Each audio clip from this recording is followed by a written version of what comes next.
My name is Toye Sobande. I'm an attorney of law, what we call a legal practitioner. However, my area has evolved over the years into leadership. So I'm an expert in strategic leadership. I provide advisory services for businesses and for leaders, and I'm currently the executive director of Stevens Leadership Consultancy, and we help not only individuals, political leaders, corporate leaders to help develop a leadership system and structure for their organization. That's what I do. Thank you.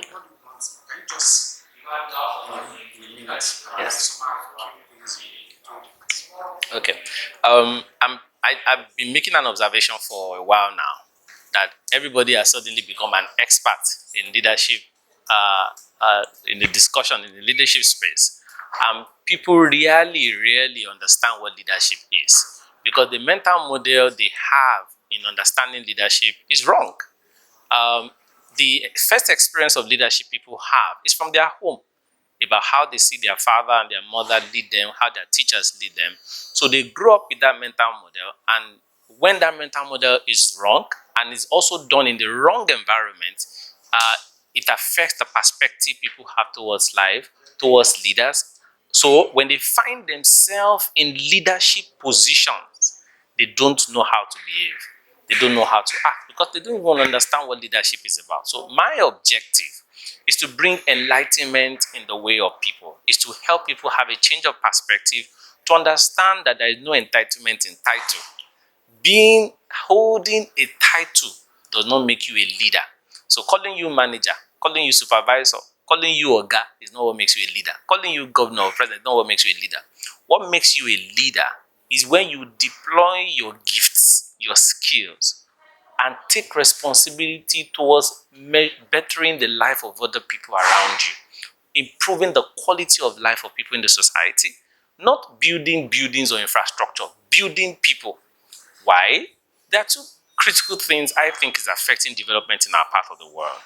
The first is the mental model. The second is our value system. Mental model in the sense that the way people think, the way people reason, people's thinking is selfish. They think of themselves alone. They're not thinking of other people.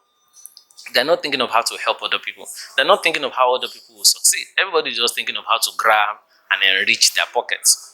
As much as they do that, it's affecting our educational system. The decadence is showing.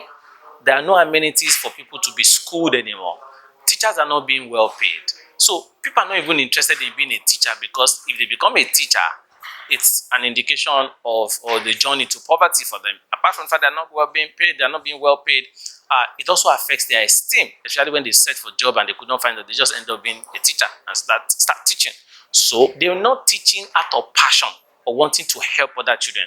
They are not teaching out of compassion or wanting to improve the quality of lives of people's children. They're just teaching because I need money. So the kind of value system they infuse into children is not the kind of value system that is nation building, that is transforming. So when you see a teacher that is hungry, when you see a teacher that is desperate for survival, the teacher will introduce textbooks that the student does not need and ask them to buy. The teacher will introduce all sorts of corrupt means in trying to extort money from the organized lessons, do everything without adding value. So that kind of thing is what is affecting our nation today. The mental model. The mental model does not respect people anymore. The average mental model, the way people behave, we don't give respect to elders anymore. We don't respect ourselves. We are not honest. We are not truthful in our behavior. We get on the road, we are crazy, driving, disobeying traffic laws. The traffic light is on. You just see a downfall, just jump and go through the traffic. No, they don't obey red lights. The green light doesn't mean anything to them. Traffic everywhere. What's that? If somebody is thinking right, if somebody is reasoning well. Doctor, if you let me cut you away from that. Okay. But I won't let you go without asking these questions. And so it seems why I'm podium while speaking, most of your thought were directed to the leaders of this country. I want to put it to you, sir. Don't you think these super leaders out there are challenged? And what are they doing? And how do you think? Well, if you listen to me very well, I said that at the beginning. I said you cannot blame any leader in position if you are not in their position. And I said that because I don't have the information they have, I don't know what they know, I will not judge them. I said, rather, I will start with those of us who are here and in the practical things that we do. So that's why most of the examples I use were examples people can relate with that directly impact. I use example that borders on family. I use example that borders on how you relate with other people. I use example on the things I am doing in my own leadership space to help contribute to nation building. I talked about the project that I'm doing in schools, paying school fees for children. Quietly, I don't put it on social media. I don't make any noise about it.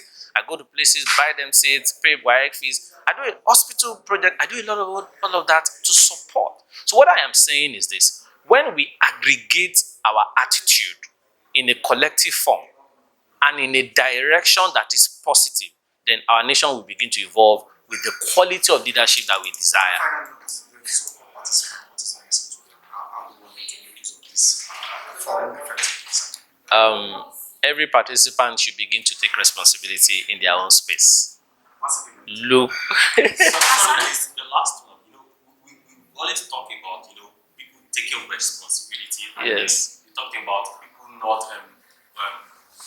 being acquainted with the title to being a leader. Then you are a subordinate, for example, and you want to be a leader without title, and you have someone who is difficult for you to carry out such an assignment. So how do you do it? So that's simple. People obey that everywhere. People experience that everywhere. The first thing is I don't encourage insubordination. The fact that you have ideas that your boss does not support does not mean you should become insubordinate.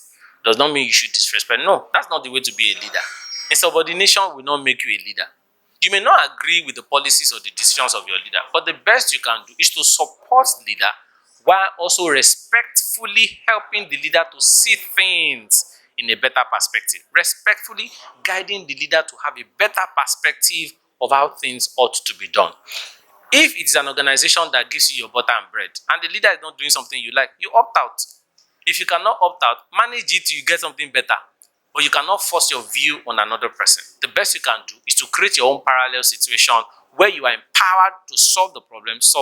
But I don't encourage insubordination anywhere. Aside the participants, what's Yes, your ma'am. advice to youth generally, the leaders of tomorrow? My advice to youth is to identify role model with positive attitudes, role model with vision, and role model with a sense of direction. And they should pattern their life after those. They should not look for immediate gratification in terms of money, in terms of entertainment, in terms of fun. Those things will not pay the bill.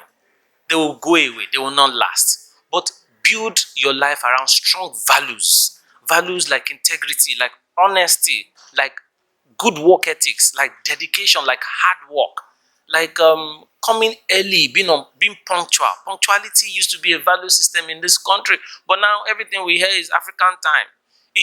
If any youth listens to me today and imbibes these qualities, this value system, trust me, you will float to the top. Amongst the peers, you will float. That's what happened to me when I chose to separate myself and incorporate positive value systems in myself. I found out that I became the leader without having the title. When the title was to come, it was just a complimentary effort. So don't chase the title, chase the goodwill, chase the good name, work hard, be a person of integrity. Contribute to the community, support the community. I know one of the things in the minds of youth today is that the country is hard. There's economic depression. You can't be preaching all these things to me when I'm hungry. I agree with you. An hungry man will not think of all of these positives. I agree with you. However, would you become a thief because the country is hard? Would you become a killer because the country is hard? It is not sustainable. It will not give you a good legacy. But if you want to leave a legacy for your existence, look for honest means of making money. Honest means of making money can be that you took up a career, a job that can help you affect other people's life positively. Everything is not monetary reward sometimes. The monetary reward may not be the most important thing. While I appreciate that it is vital, you need to pay your bills, but don't push that forward first. If you want to make money in this country, the first thing is to identify a gap. What is the need in the society? What do people need that they will pay money for? People need homes. You become an estate agent. You help people look for homes. You get your commission. People have dirt in their home they want to clean. You help people clean. When you clean for people, they pay you for services. People need food. You help people cook food, you get money. So there are many things you can do based on honesty and integrity that can earn you money. I would advise you to go in that direction. Thank you. Thank you. I really appreciate